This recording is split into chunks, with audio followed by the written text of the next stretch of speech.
Wright Way Wednesday on a Wednesday night. And a financial tip for you before I get into my topic is to have a nonprofit organization. Now, having a nonprofit organization, of course, you don't actually get paid for it, but it could be beneficial for you in terms of actually using it to deduct taxes from yourself. Oftentimes, you would see on your tax forms if you have any charitable givings. So this is something that you can actually put down and say, hey, I gave to this nonprofit organization, and my donation is basically helping them to actually do whatever it is that they actually do. Now, in doing so, you can actually use this money to do whatever you want to do with this organization that you may have, if it's given to some kind of cause or anything like that. So you can give to it yourself, and then get other people to actually give into it as well. And in this way, you keep that money actually flowing the way that you want it to flow, and you keep it basically inside with you. Or two, you can have someone in your family or a friend who actually starts it if you are a little bit afraid of maybe getting caught up by doing something like that. You can have a family or a friend do it, and you can give to them, and then you can still possibly have some say so on where the money actually is allocated and actually goes. Now, my topic on tonight is 40,000 too much to ask for? Okay, so basically, if you haven't seen it or maybe possibly heard about it, Marvin Sapp was going viral maybe a week or two ago about his congregation. Well, not necessarily even not his congregation, about a conference that he was attending, and he asked for people to give $40,000, and then he also told the ushers to close the doors and continue to let them know to basically close the doors. And so a lot of people took offense to it. A lot of people were saying, oh, he's locking people up in the church, and that's why I don't like going to the church. And why is he asking for these people to give $40,000? He's another one of these church pimps that's basically pimping the church and pimping the people. Now, I heard the things, and I listened to the video of what was actually happening. And after actually listening to it and getting a breakdown of what was going on, I don't think that he was out of line with any of the things that he said or the things that he actually did. For one, the $40,000 that he was asking for, this was not his own actual church. And even if it was, him being a pastor of that church, he has the prerogative to actually ask the people for that if it's for some type of cost that he feels is necessary. So, in terms of the $40,000, it was to pay for the conference that people who had actually attend. So it was different people across the nation attending this conference, and the conference needed to pay or make up money that they use, I guess, basically for the conference. So that amount was $40,000. Now, the way that he went on to try to get this money, I thought was a smart and an intelligent way to actually do so, because he said there's 1,000 more people or so people in the audience. He said, I need 1,000 people to give $20. And then he said, there's 1,000 or more people watching online. I need those people to also give $20. Now, if the people there, 1,000 people gave $20, then that would total the amount of $20,000. And then if the people online gave $20, that will equal the amount of $20,000. And then even still, with people possibly being able to do more than that, they would have probably went over the actual price that they actually needed. Now, I see nothing wrong with asking people to give $20. Of course, there may be a few people who actually can't actually do it. And I know that even when you're at fundraisers and people are trying to raise money, there's some people who can't give anything and they just don't give. Or if you're at a church, sometimes they may be asking people to give, and there are people who can't give and they just go and walk around and just tap the plate as if they actually did give, but they don't actually give.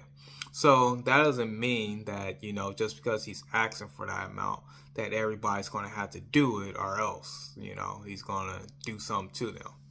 And I just thought that it was a bad thing of how people were actually taking it and blowing it up to mean something that it doesn't.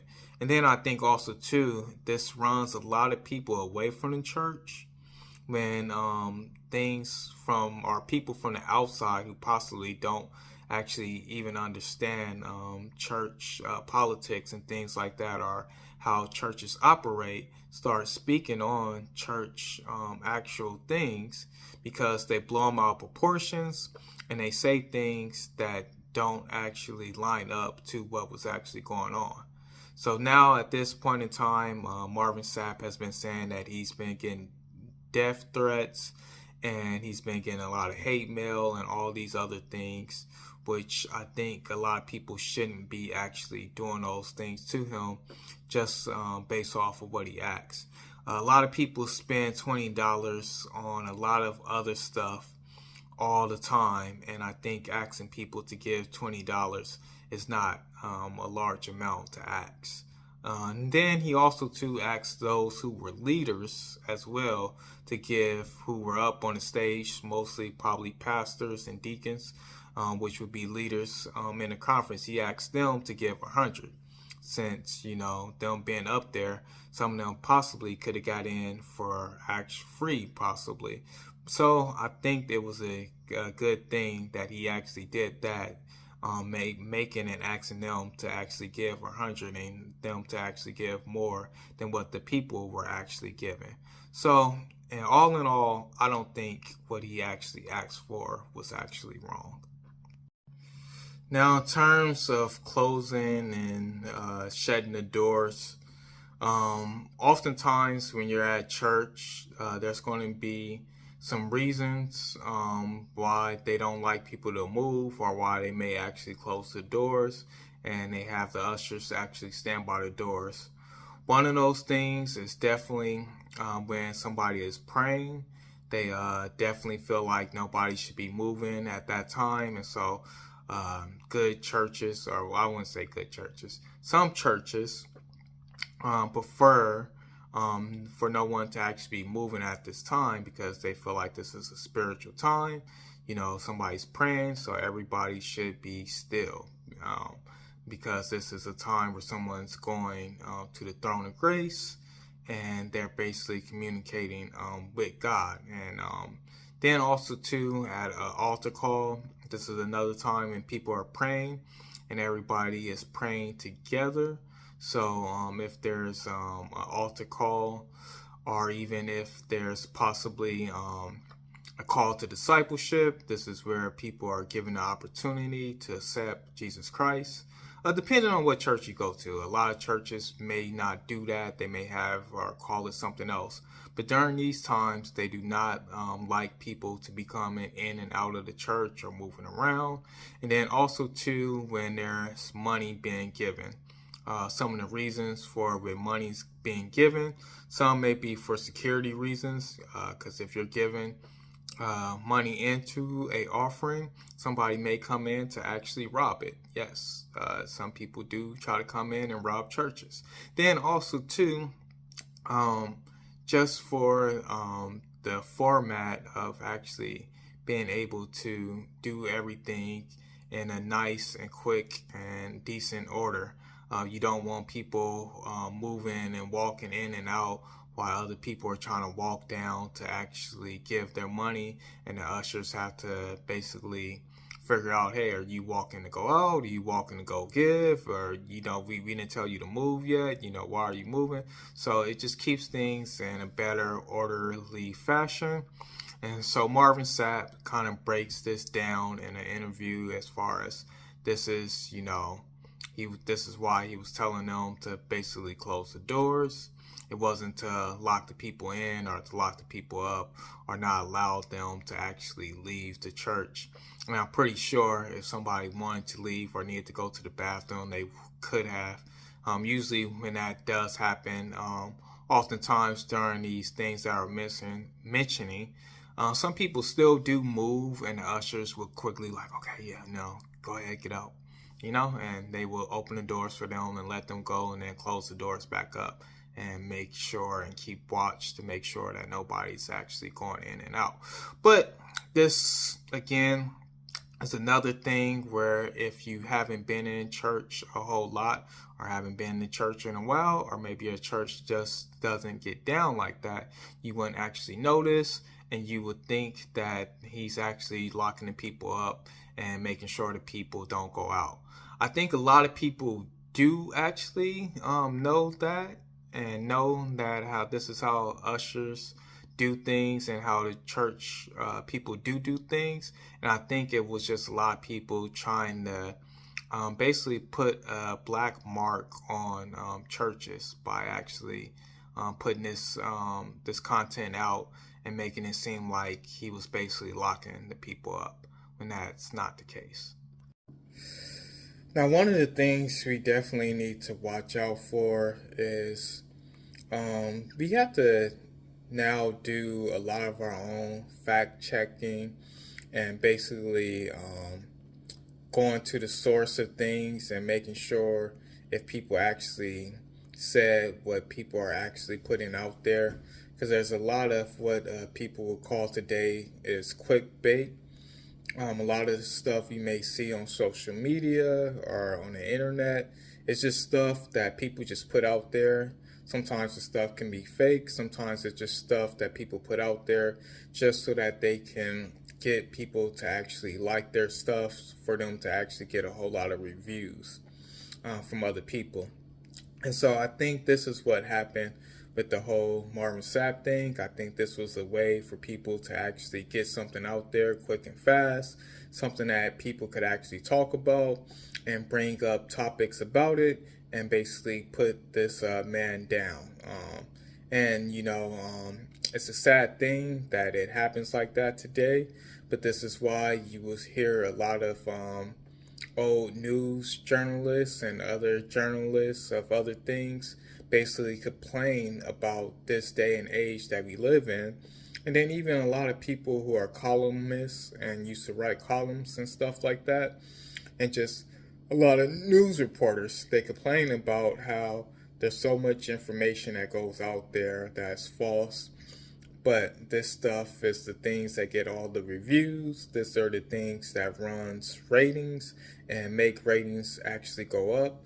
And so this is why, too, you may hear some people say that nobody cares about the truth if the lie is more entertaining. And so this is why a lot of these things actually happen. But I also would like to say, too, that it's important that we don't let things like this decide whether or not we attend church or we go to church or we choose to put our faith into God or Jesus Christ. We should actually go there and actually go to local churches or churches near us and actually find out and see what's actually going on in them for ourselves, and not just basically say, well, since this church does this or did that, then I'm not going to church at all. And in the most part, too, the biggest thing that I would also say is that a lot of people, for some odd or strange reason, they think that the churches have a whole lot of money, when in actuality, that's not the actual case. And then a lot of people just think that the churches have a whole lot of money just stored away somewhere, and that is not actually the case. And then for the most part, most churches, I would say, 85% or possibly even more, the way that they actually get their money that they use to pay their lights, they use to pay for the water bill, they use to play the people who play the instruments or pay a choir director, or they use to pay for people for the daycare, or they use for food that they give to people, or that they use for building funds to keep the building up and going. They get these things all by people's donation. A lot of churches don't just have where they can say, hey, we got this business over here and this is how we're making our money, or we got that over there and this is how we're making our money. No, they make their money by people actually giving donations. And so this is why churches will ask for people to actually give money.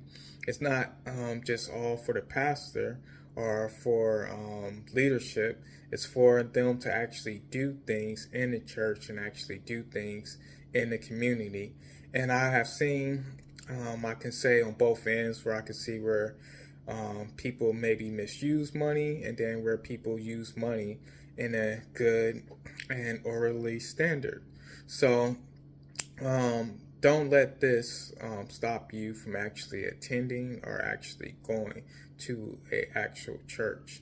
But know this, that you need to actually give into the place where you're actually going. If it's not physical money or financially, it could be by your time and your energy that you actually have as well. Last but not least, I would definitely say a lot of people may say, well, you know what? If churches have a lot of bills to pay, they're dealing with a lot of stuff financially, they should do better planning, they should do better mapping out their things and stuff like that. And I would just say to that, a lot of churches can do better financially, but I think they're not the only ones starting to learn how to do better things financially. A lot of people are learning how to do things better now financially because they have the internet and other things that they can actually study. And so the churches are the same way. There's some things that they're learning now too, where they can do things better financially. Maybe they weren't thinking in terms of how they can expand making money and making money in other ways, but they're looking to do that now. And so you shouldn't fault them for stuff that they didn't know in the past, the same way a lot of people won't fault you for stuff that you didn't actually know. And people will allow you the space to actually approve and actually get better. And I think with this whole giving and stuff like that, a lot of people wonder, well, why are the churches going broke? It's because they don't have a lot of people coming. When Marvin Sapp made that notion to say, hey, you know, if you got 1,000 people here and people give $20, then that $20 can go a long way if you have a whole lot of people. So that means the same way with yourself. If you're showing up to a church and you bring yourself, then you bring your family, then you bring your friends, and then all you guys are going, even though you guys may not be able to give possibly the tithes and offering that the church may be asking people to give, if you guys are all able to give $20, this will actually go a long way. And so this is why I would say that it's not so much of how much you give, but you just being consistent in your giving. And this will help the church out in a special way. And then eventually you can possibly give more so that the church can actually do more. They can't do a whole lot if there's not a whole lot of people actually giving. And so this is why churches ask people to give. And this is why oftentimes, even when they're doing tithes and offering, they don't force people and say, hey, you got to pay tithes. Now, there's some churches that are out there that may, but there's a lot of churches out there that don't do that. And they'll just say, hey, give what you can give, and we'll make do with that. But this has been another Wright Way Wednesday. Have a nice night. And as always, know the way, go the way, and show the way, the right way.